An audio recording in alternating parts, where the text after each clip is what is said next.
She's a comedian, actress, writer, producer, and lover of all things Black. In this episode of Culture Conversations, we talk to Amanda Seales about the Black Lives Matter movement and the importance of this upcoming election. Give it up for Amanda Seales. So Smart, Funny, and Black, I am really a big fan. Can you tell me why you created this platform for Black people and the concept behind it? So initially I created Smart, Funny, and Black. It was actually started as a stand-up showcase in New York for the fact that I felt like a lot of Black comics we were treated as a monolith, and it was like if you didn't deliver your comedy in a certain style and you weren't considered a Black comic. And I just felt like, I knew so many Black comics who had such a varied way of performing.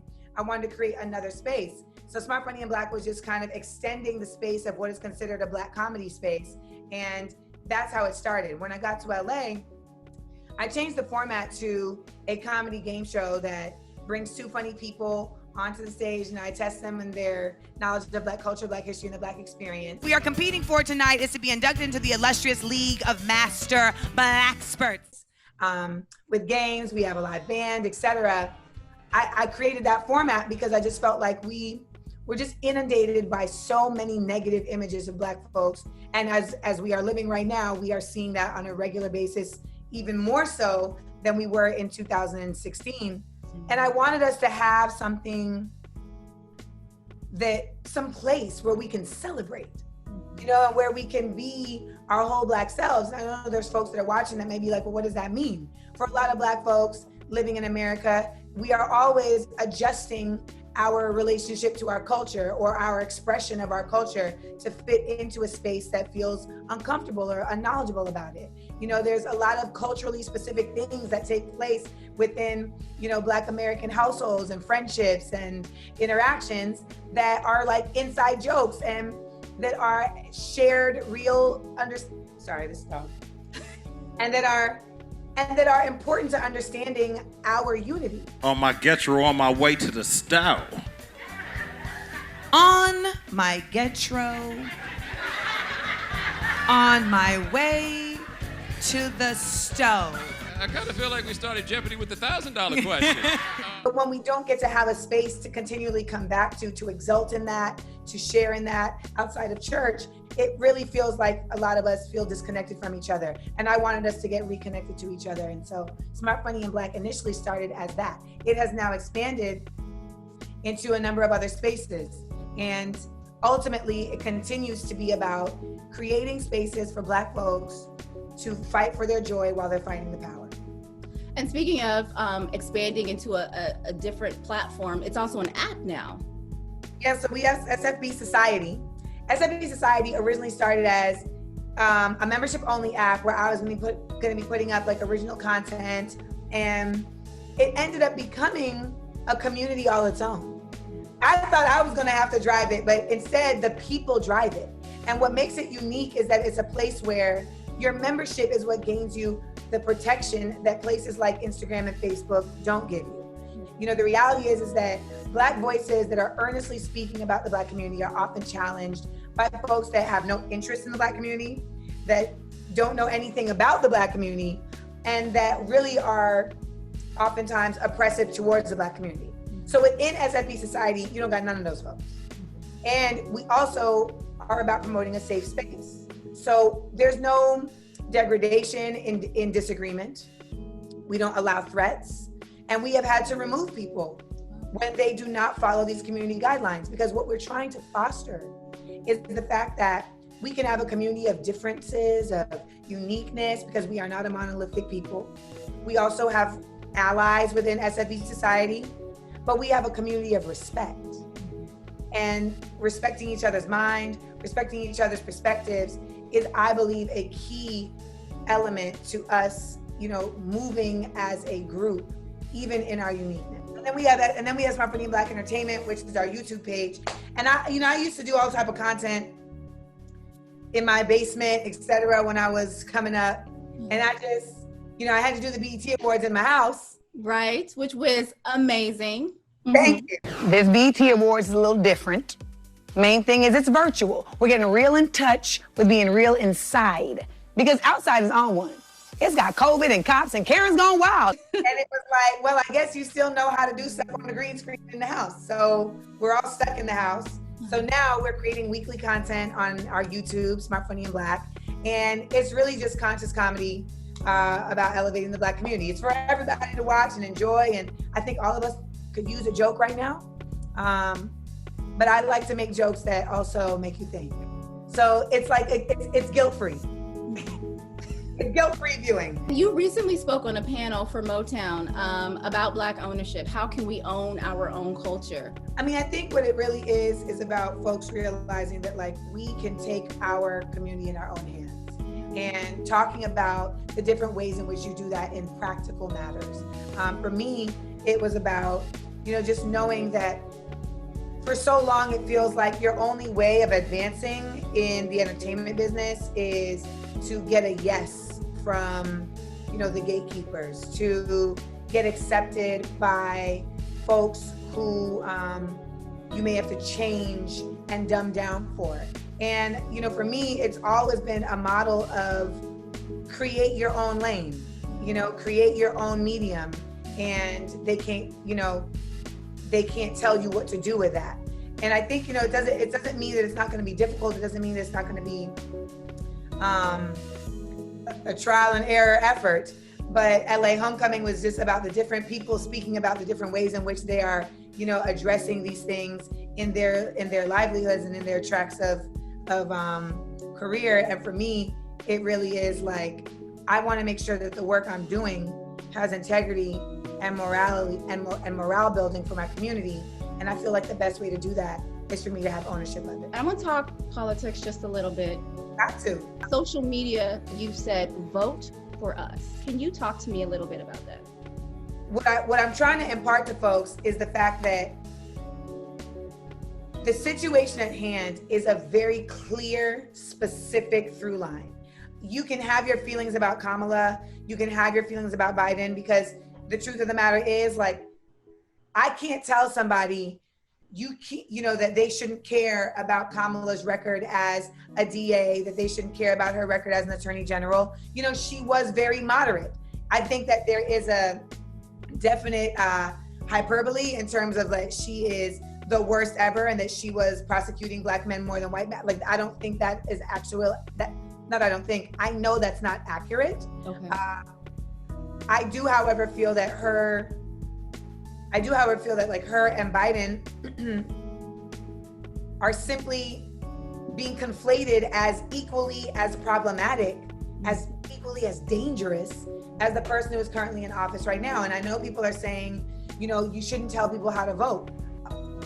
Maybe I shouldn't, but I am, because my safety and my livelihood is at hand. And I can't trust in just generics. So I got to be very clear in my directive. I am not endorsing a candidacy. I'm endorsing a community.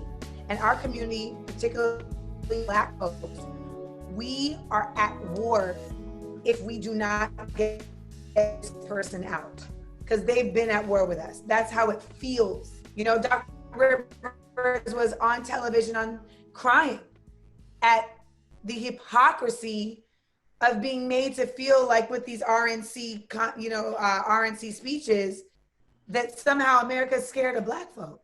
It's amazing to me why we keep loving this country and this country does not love us back. We are under attack, and we have been since we were stolen and brought here. So James Baldwin talks about the lie.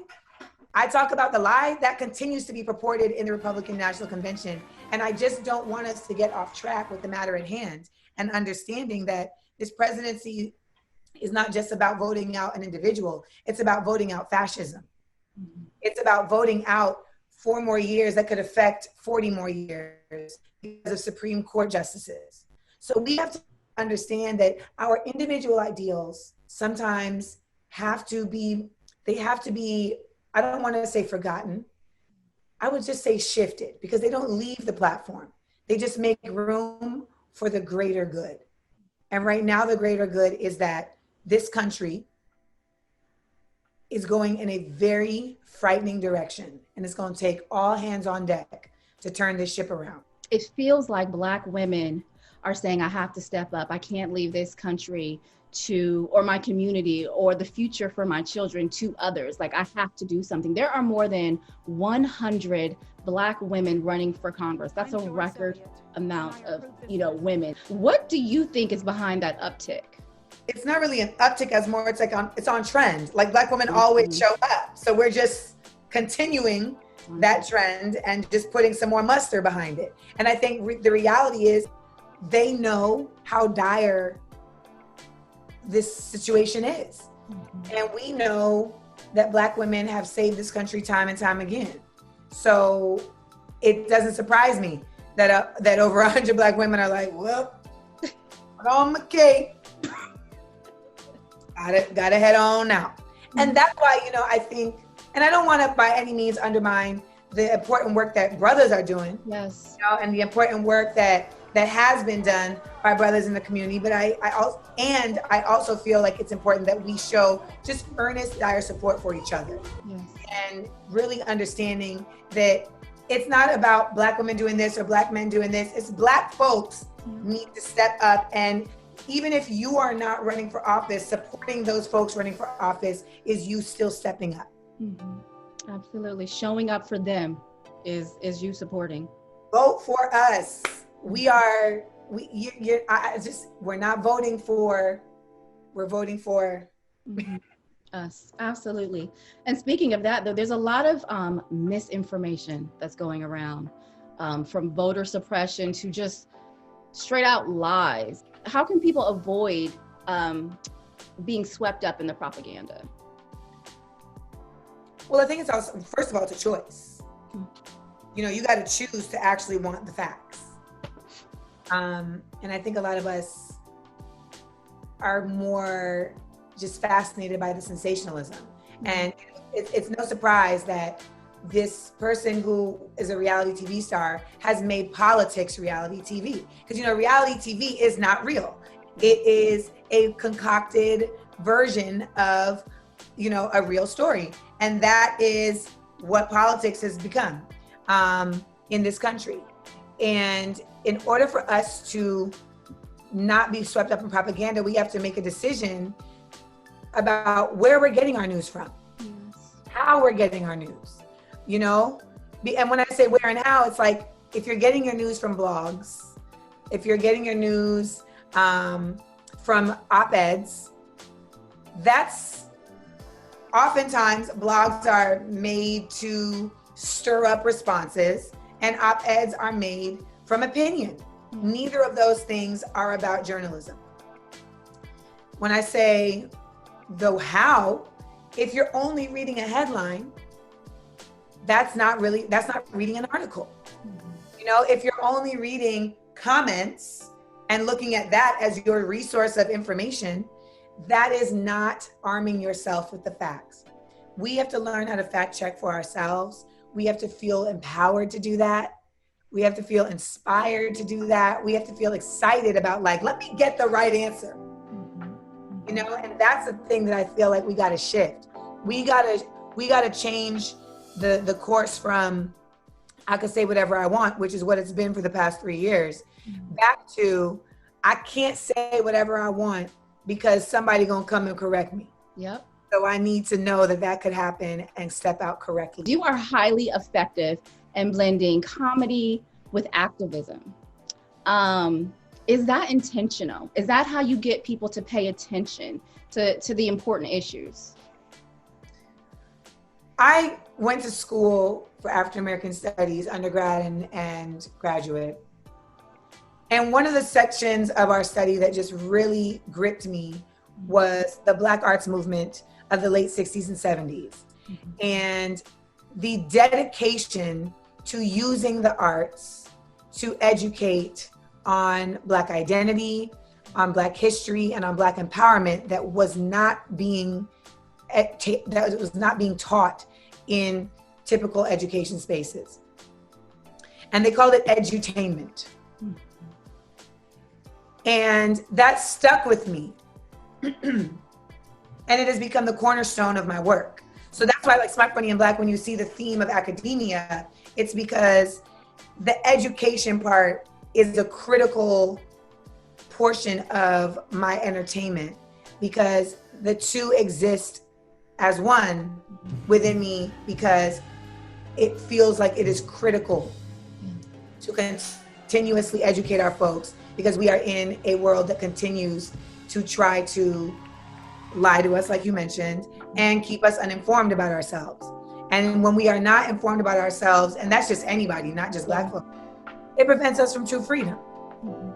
So for me, I even feel free in being able to use my comedy in a way that has meaning, simply just beyond laughs. And don't get me wrong, some jokes are just like silly and just make you laugh. But ultimately, yes, I do feel like when you add a laugh on, it makes people a lot more receptive to ideas that they may not have even been willing to address.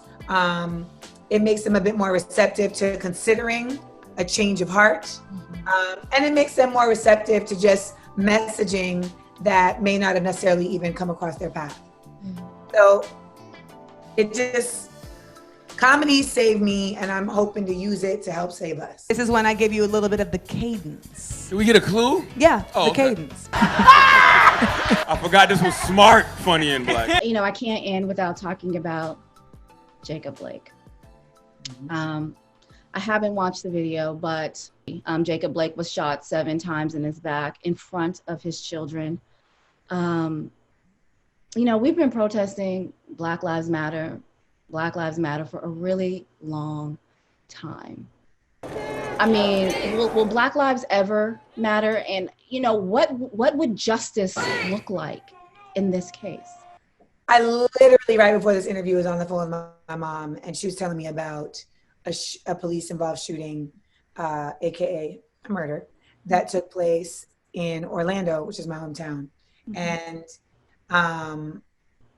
she was asking the same question. So to answer a couple of them. So one, what does justice look like? On a very basic level, justice looks like the individuals who did the wrong thing being held accountable for doing the wrong thing in a fashion that is reflective of the wrong thing that they did. So not a slap on the wrist, not being fired, not being given paid severance, actually being indicted for a crime. The reason that doesn't happen is because we do not have the support of government and of police unions, most importantly, in determining what a crime is when committed by a police officer. We judge police officers by different standards than we judge citizens. So oftentimes you'll see people bring up like Black on Black crime, or why aren't you talking about this kid? And the reason why that has no merit in this conversation is because civilians, particularly Black civilians, are arrested, charged, and sentenced for the crimes they commit. And they're done so at rates that are far higher than white counterparts doing the exact same thing to their white counterparts. So there's that. But then you take cops and it's a whole other level. When we see Blue Lives Matter, on one hand, that's absurd because you're not blue. That's a shirt that you can take on and off. But on another hand, there is some validity to it, because we do treat cops like they are a different type of human than the ones that they have been sworn to protect. Right. So the justice that would need to be seen for Jake Blake is many levels. And when I see people say things like, well, he didn't comply with their request, and, you know, he had priors, none of that is a reason to die. He doesn't have a weapon. And even if you are a blue life, you are not God. And in a country that claims to be so religious, I find it very disconcerting at how willing they are to spread around the will of God to individuals simply because they went through a training camp. When it comes to will Black lives ever matter?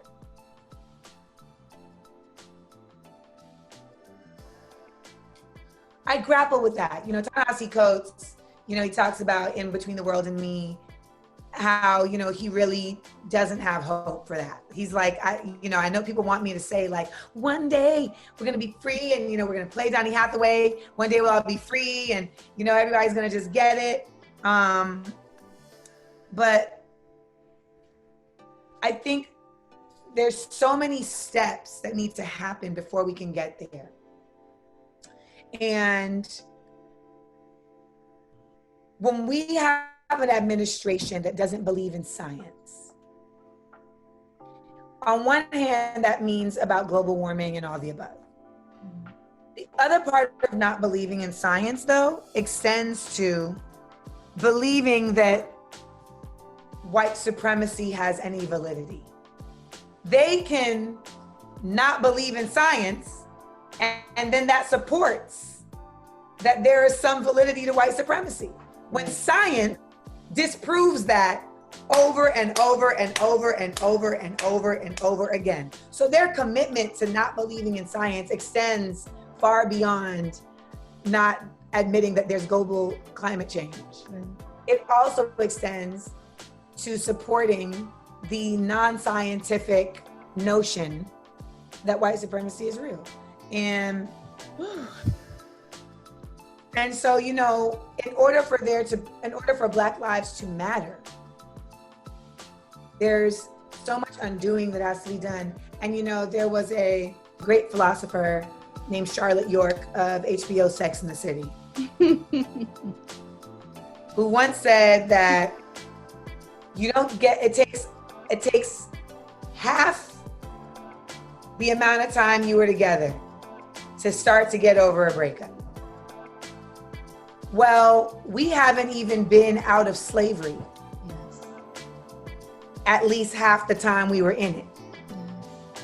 So we haven't even met the comedic benchmark of psychological shifting that Charlotte York put in place.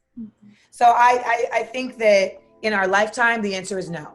I don't believe in our lifetime that Black lives will matter in the way that me and you want it to. But I also do believe that, you know, dinosaurs were here and they were extinct. Those were big giant beings. Something took them out. Right. So I'd like to believe not necessarily that humans are going to get taken out, but that the beast that is racism, something bigger than that, will also come and take it out.